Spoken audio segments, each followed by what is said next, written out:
오늘 하나님 말씀은 요엘 2장 12절 13절 말씀입니다. 요엘 2장 12절 13절 말씀입니다.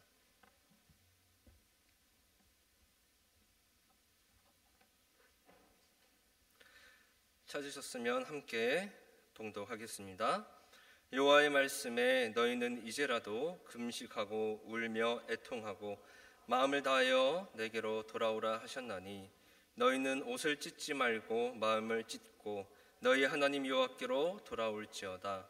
그는 은혜로우시며 자비로우시며 노하기를 더디하시며 인애가 크시사 뜻을 돌이켜 재앙을 내리지 아니하시나니. 아멘. 우리 옆 사람과 인사해 볼까요? 샬롬. 자, 손가락을 이렇게 한번 하면서 해볼까요? 샬롬. 이 샬롬이라는 뜻이 무슨 뜻인지 아세요? 평화, 평안, 또 완전함, 그런 뜻이 있습니다. 그러면 손가락을 왜 흔들까요? 왜 흔드는지 혹시 아셔요? 오직 한 분밖에 없다라는 뜻이에요. 우리를 구원해 주실 분이 오직 예수 그리스도 한 분뿐이시다. 우리는 예수님 안에서 평안을 얻는다라는 의미로 손가락 하나를 이렇게 흔듭니다. 다시 한번 인사해 볼까요? 샬롬. 이 인사가 여러분의 고백이 되기를 소망합니다. 자, 오늘 성경 말씀은 요엘입니다. 요엘. 이 요엘은 선지자입니다. 이 요엘 선지자가 활동했던 당시에 무슨 일이 있었는지 오늘 성경 말씀을 보면서 함께 은혜를 나누고자 합니다. 오늘 성경 본문 말씀 12절 말씀을 우리 다시 함께 봉독하겠습니다. 여호와의 말씀에 너희는 이제라도 금식하고 울며 애통하고 마음을 다하여 내게로 돌아오라 하셨나니. 아멘. 12절 말씀을 보면 너희는 이제라도 금식하고 울고 애통하며 마음을 다하여 여호와께 돌아가라고 말씀하고 있습니다. 자, 이 말씀을 보면 어때요? 요엘 선지자가 활동했던 그 당시의 사람들이 하나님을 잘 믿었을까요? 아니죠. 잘 믿었다면 요엘이 이렇게 말하지도 않았을 겁니다. 금식하고 울고 애통하고 여호와께로 돌아가자라고 말씀한 걸 보면 하나님 중심대로 살지 않았고 하나님의 말씀대로 살지 않았고 또 하나님의 은혜를 잊어버리면서 살았구나라는 걸 말씀을 통해서 우리가 볼 수 있습니다. 그래서 요엘은 본문 말씀 12절 말씀처럼 다시 우리가 하나님께로 돌아가자라고 말씀을 하고 있어요. 그러면서 요엘 1장에서 보면 경고하는 내용이 나옵니다. 어떤 경고냐면 요엘 1장 2절에서 4절 말씀을 우리 볼 건데 먼저 2절 말씀을 함께 봉독하겠습니다. 늙은 자들아 너희는 이것을 들을지어다. 땅의 모든 주민들아 너희는 귀를 기울일지어다. 여호와의 날이나 너희 조상들의 날에 이런 일이 있었느냐. 아멘. 자, 2절 말씀은 이런 내용이에요. 하나님이 재앙을 내리실 건데 모두 잘 들어라. 이때까지 우리 조상들에게도 이런 재앙을 내리신 적이 없다. 이런 이제 끔찍한 재앙을 내리실 거다. 우리 조상들도 이런 재앙을 경험해보지 못했을 정도로 끔찍한 재앙을 내리실 거다라고 경고하는 내용입니다. 이어서 3절 말씀을 함께 봉독하겠습니다. 너희는 이 일을 너희 자녀에게 말하고 너희 자녀는 자기 자녀에게 말하고 그 자녀는 후세에 말할 것이니라. 아멘. 요엘은 또 이렇게 말합니다. 너희 그리고 너희 자녀들 또 그 자녀들 더 나아가 후세까지 사람들이 알 수 있도록 대대손손 말을 하라고 합니다. 왜 후대에 말을 전하라고 했을까요? 하나님을 잊어버리고 우상을 섬긴 결과가 어떤 결과를 초래하는지 후대 자손들에게 알리라는 겁니다. 후대에 알려줌으로써 자손들이 이제 우상을 섬기지 않도록 그리고 하나님을 떠나 살면 어떤 일들이 일어나는지 알려주기 위해서 후세에 전하라고 말을 하고 있습니다. 그래서 그 재앙을 기억함으로써 그 재앙이 초래하게 된 원인, 그리고 그 이유가 무엇인지 그것을 경계하라고 후손들에게 알리라고 하는 겁니다. 우리 조상들이 하나님을 버리고 우상을 섬겼을 때 이런 일들이 일어났지, 이런 재앙이 일어났지, 무슨 일이 있더라도 하나님을 떠나 살면 안 되겠다라는 것을 깨닫게 해주기 위해서 후대의 말을 전하라고 합니다. 우리도 우리 자손들에게, 후대에게 가르쳐야 합니다. 여러분들의 삶의 지혜와 믿음과 신앙뿐만 아니라 오늘 말씀처럼 죄의 결과를 일깨워줘야 된다는 거예요. 죄는 하나님으로부터 멀어지는 것이고 궁극적으로는 파탄입니다.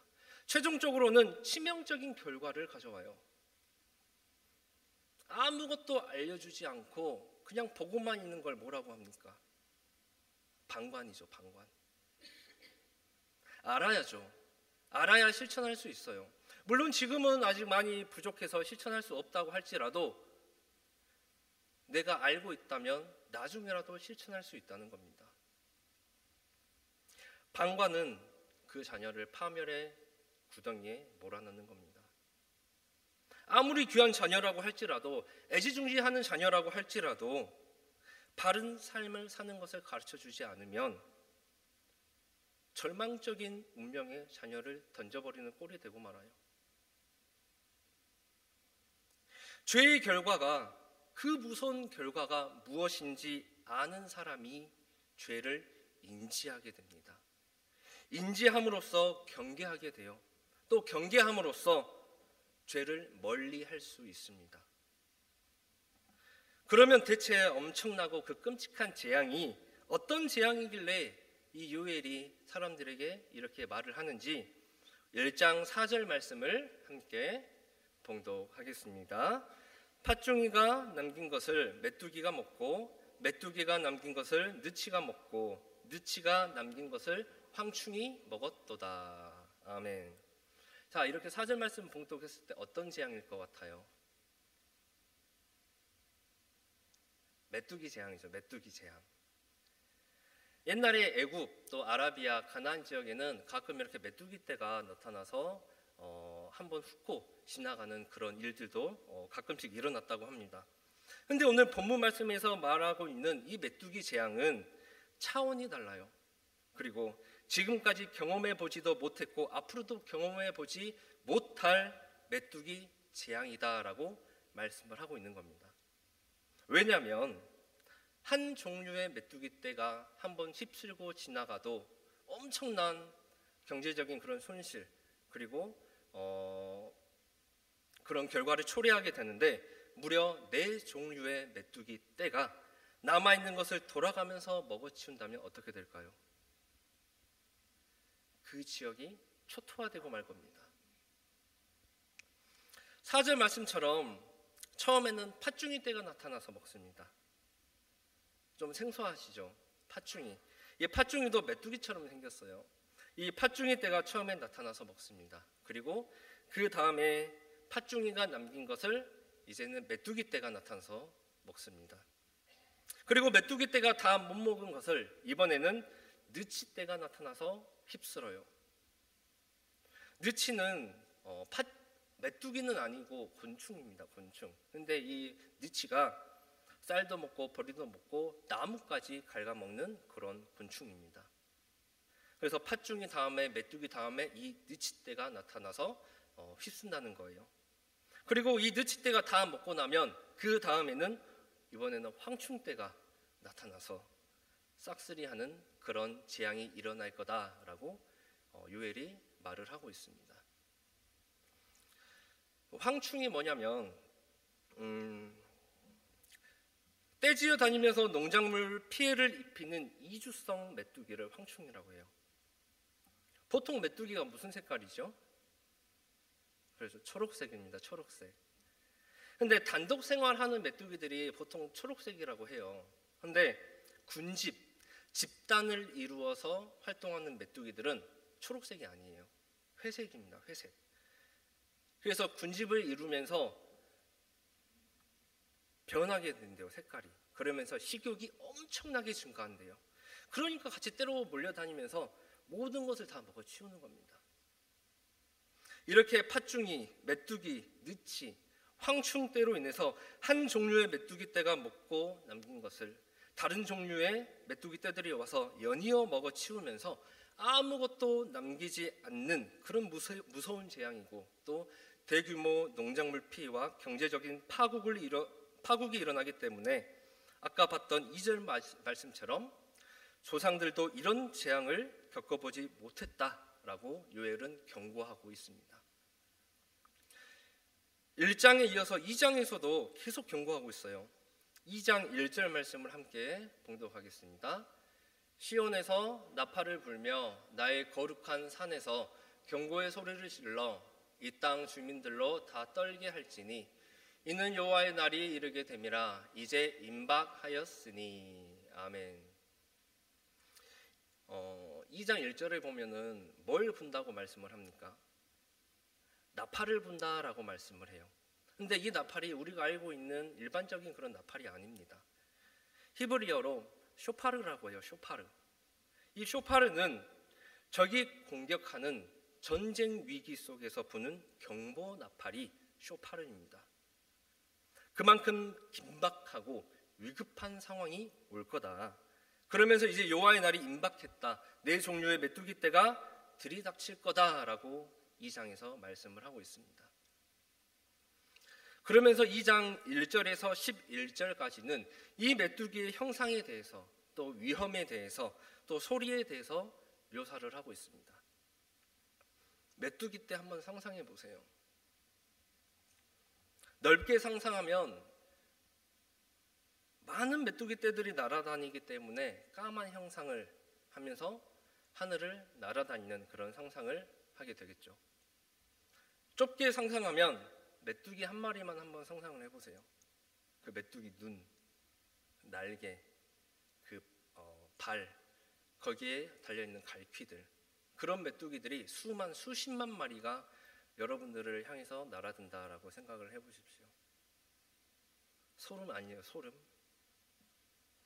제가 어릴 때 메뚜기를 정말 잘 잡았어요. 초등학교 1, 2학년 때 개구쟁이 같은 그런 나이죠. 메뚜기를 잡아서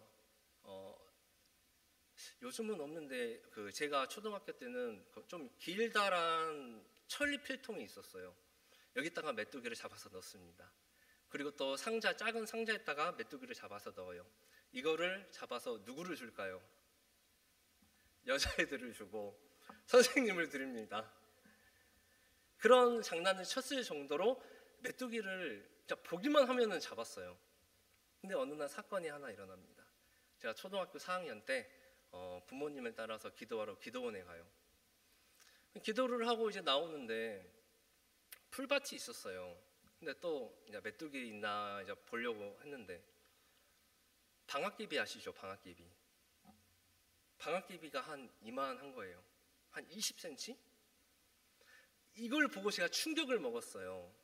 그 뒤로 메뚜기를 잡지 못합니다. 너무 어릴 때 너무 충격이었던 것 같아요. 도저히 잡을 생각도 안 나고 혐오스럽다? 그런 생각이 들었고, 그래서 그게 충격이어서 그 뒤로 메뚜기만 봐도 도망가요, 저는. 근데 지금 생각해보면 그게 방앗개비였는지 아니면 그냥 긴 풀이었는지 잘 기억이 안 나요. 근데 확실하게 방앗개비였어요. 또 한 번은 이런 적이 있었어요. 초등학교 5학년 때 교회에서 이제 집에 가고 있었어요. 자전거를 타고 가는데 제가 메뚜기를 무서워하잖아요. 이제 못 잡아요. 5학년 때니까. 자전거를 타고 가는데 가을에 메뚜기가 있잖아요. 메뚜기가 날아오더니 여기 안경 속으로 들어간 겁니다. 어땠을까요? 혼자 자전거 타고 가다가 춤을 췄어요. 춤을 췄어.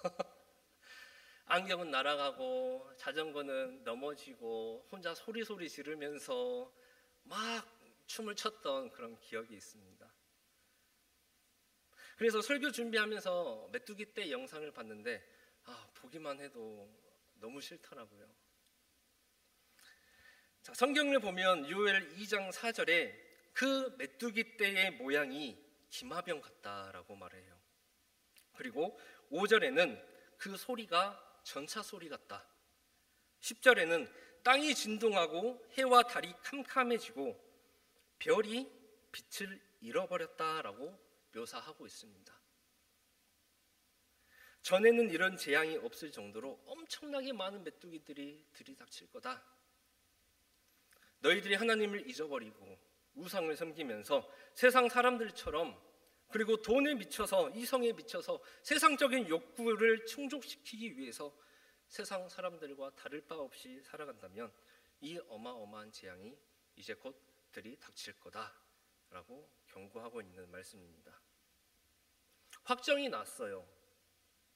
죄로 인해서 하나님의 심판이 이제 곧 떨어질 거다라고 확정이 났고, 그 재앙이 일어난다는 게 확정된 상황에서, 하지만 하나님은 어떤 하나님입니까? 우리를 위해서 독생자 예수님까지 보내주신 분이셔요. 사랑의 하나님이죠. 누구라도 멸망받지 않고 구원받기를 기다리고 계시는 분이셔요. 그래서 요엘은 사람들에게 이제 곧 심판이 시작될 텐데 마지막 순간까지도 죄를 뉘우치고 회개하라고 권면하고 있는 말씀이 오늘 본문 말씀입니다. 본문 말씀 우리 한 번 더 봉독을 해보겠습니다. 2장 12절 말씀 함께 봉독하겠습니다. 여호와의 말씀에 너희는 이제라도 금식하고 울며 애통하고 마음을 다하여 내게로 돌아오라 하셨나니. 아멘. 지금이라도 금식하고 기도하고 애통하고 마음을 다하여 다시 여호와 하나님께로 돌아가자. 다시 하나님께로 돌아가자. 하나님을 섬기고 하나님을 믿자라고 권면합니다. 이 12절을 보시면 회개의 방법에 대해서도 알 수가 있어요. 첫 번째는 금식하는 겁니다. 금식, 생존에 필요한 음식을 입에 대지 않는 거죠. 즉 죄악된 자신을 부정하는 행위입니다. 자신을 부정하지 않으면 참된 회개에 이를 수가 없어요. 내 자신을 부정하고 되돌아보고 죄를 깨달을 수 있어야 참된 회개의 시간 가운데로 들어갈 수가 있습니다. 두 번째는 울며 애통하는 겁니다. 우는 것, 외적인 표현이지요. 눈물을 흘리는 것입니다. 애통은 가슴으로 슬퍼하는 거예요. 악어의 눈물과 같은 위선적인 그런 눈물이 아니라 울며 애통하는 것은 마음의 눈물입니다. 거룩한 회심의 시간을 가짐으로 이 부족한 내가 하나님 앞에 섰을 때 다시 한번 나를 되돌아보며 눈물로 고백하는 행위입니다. 입으로만 회개하는 것이 아니라 마음을 다해서 회개를 해야 된다는 거예요. 세 번째는 하나님께로 돌아가는 것입니다. 생명의 길과 또 죄악된 길은 모 아니면 도예요. 앞면 아니면 뒷면입니다. 함께 갈 수 없어요. 하나님께로 돌아간다는 것은 완전히 뒤집어 엎는 것을 의미합니다. 180도 나를 완전히 바꿔서 마음을 다하여 온전히 하나님께만 향하는 것이 하나님께로 돌아가는 것입니다. 그게 완전한 회개예요. 이런 회개를 요엘이 오늘 촉구를 하고 있는 겁니다. 회개 쉬운 게 아닙니다. 어려운 거예요. 엄청난 고통을 수반하며 완전한 전환의 결단을 요구되는 게 회개입니다. 즉 죄사함의 은혜를 입음으로 구원에 이르기를 원한다면 참된 회개에 들어가고자 우리가 애써야 된다는 겁니다. 그 뒤에 13절 말씀 함께 봉독하겠습니다. 본문 말씀 13절 말씀. 너희는 옷을 찢지 말고 마음을 찢고 너희 하나님 여호와께로 돌아올지어다. 그는 은혜로우시며 자비로우시며 노하기를 더디하시며 은혜가 크시사 뜻을 돌이켜 재앙을 내리지 아니하시나니. 아멘. 옷을 찢지 말고 무엇을 찢으라고 말씀합니까? 그렇죠. 마음을 찢으라라고 말씀을 합니다. 마음. 이스라엘 사람들에게 옷을 찢는다는 건 슬픔을 드러내고 자신이 회개를 하고 있다라는 걸 보여주기 위한 외적인 표현이에요. 절망, 슬픔, 수치, 분노, 애통 같은 심한 감정적인 동요를 나타내는 행동이 옷을 찢는 행동이었습니다. 성경에도 옷을 찢는다는 표현이 여러 군데 나옵니다. 창세기에 형들이 요셉을 팔잖아요. 그때 첫째 형이 이 요셉을, 다른 형제들이 요셉을 팔아버린 것을 보고 옷을 찢었다라고 말씀을 해요. 그리고 또 남유다 왕 요시야 왕도 성전 수리 중에 율법책을 발견하고 하나님을 떠났던 자신의 죄를 깨닫고 두렵고 떨리는 마음으로 옷을 찢었다라고 말씀을 하고 있어요. 이렇게 옷을 찢는다는 건 감정을 표현하고 회개를 표현하는 방법입니다. 하지만 요엘은 옷을 찢지 말고 무엇을 찢으라고 말씀하죠? 마음을 찢어라 라고 말씀을 합니다. 옷을 찢는 것은 외적인 표현이에요. 사람들로 하여금 저 사람이 회개하고 있나 보다라고 보여질 수 있지만 그것이 진정한 마음으로 하는 회개가 아닐 수도 있죠. 옷을 찢는다는 건 온 마음을 다해서 하는 게 아니라 그게 형식적인 게 돼버릴 수 있다는 겁니다. 그래서 요엘은 정말 진심을 다해서 회개하고 온 마음을 다해서 눈물로 회개하라고 권면하면서 옷이 아니라 마음을 찢어라 라고 권면하고 촉구하고 있는 겁니다. 우리 시편 51편 17절 말씀을 함께 봉독하겠습니다. 하나님께서 구하시는 제사는 상한 심령이라 하나님이여 상하고 통회하는 마음을 주께서. 아멘. 옷을 찢으면서 회개해도 그리고 슬퍼해도 마음을 찢는 애통이 없다면 그것은 진정한 회개가 아닙니다. 하나님은 내면의 진실을 원하셔요. 외모가 아니라 외적인 것이 아니라 마음의 중심을 보시는 분이 하나님이신 줄 믿습니다. 오늘날 우리는 형식적인 회개가 아니라 거룩한 회심의 사건 속으로 여러분들이 들어가기를 소망합니다. 마태복음 5장 3절 4절 말씀 함께 봉독하겠습니다.